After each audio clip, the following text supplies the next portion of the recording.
These are folks who do not recognize the government. The FBI labels them domestic terrorists.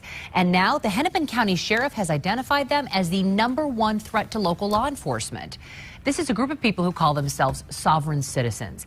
And tonight, we're taking you inside their rapidly growing movement. In fact, our Steve Tellier has spent months researching, talking with experts, and with sovereign citizens themselves.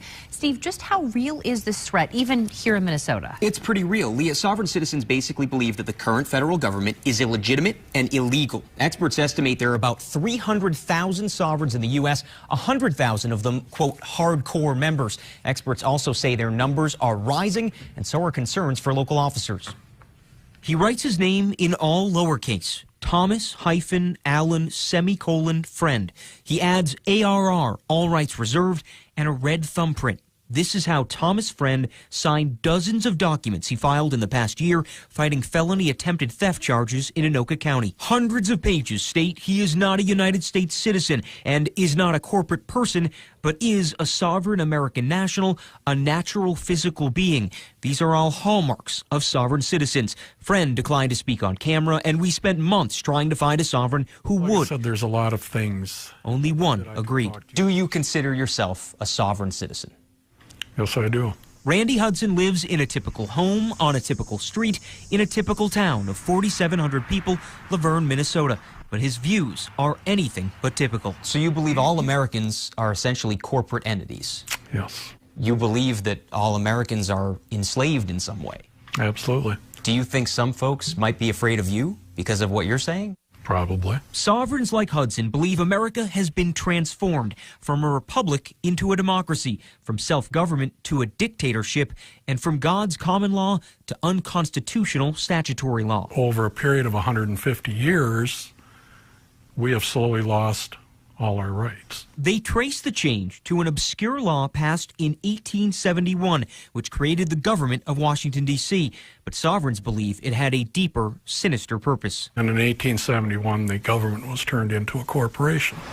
That leads to perhaps their most bizarre belief that the federal government has sold its citizens to investors and holds a secret bank account in the name of every American with millions of dollars in each one. They're traded on the stock market the same as you and I are. Hudson says he knows how this sounds. They think we're crazy, or they say there's absolutely no way this can be true.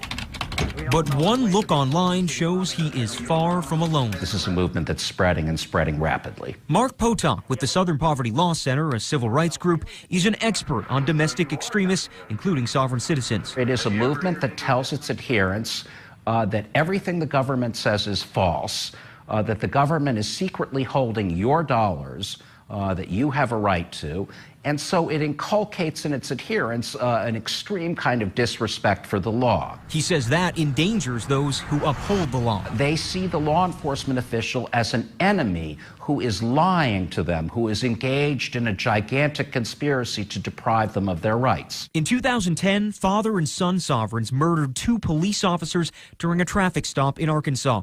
Last year, the FBI warned sovereigns are increasingly, quote, attempting to harass and intimidate law enforcement.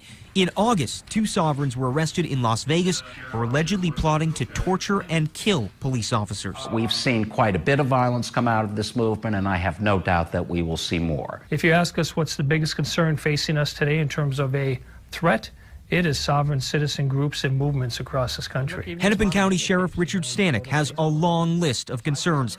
He puts the sovereign citizen movement at the top. Our encounters with sovereign citizens are becoming increasingly more violent. They're people that don't believe in the government, the legitimacy of the government. We rode along with Hennepin County Deputy Chad Christopherson as he made the rounds serving civil papers. Officers often come across sovereigns during such routine encounters. Christopherson says some pepper him with personal or politically charged questions. Another scrawled threats inside a foreclosed home. They had spray painted things on the walls, calling the sheriff an oath breaker. Then there is so-called paper terrorism, a popular sovereign tactic targeting the courts. Some, like Thomas Friend, flood the system with filings. Others are more confrontational. Thomas and Lisa Eilertson were sentenced to 23 months in prison in June after filing billions of dollars in property liens against everyone involved in the foreclosure of their home, including Stanek himself. Where they came out to my residence, my personal residence and confronted my family. Stanek says he worries about an increasingly confrontational minority of sovereign citizens resorting to violence.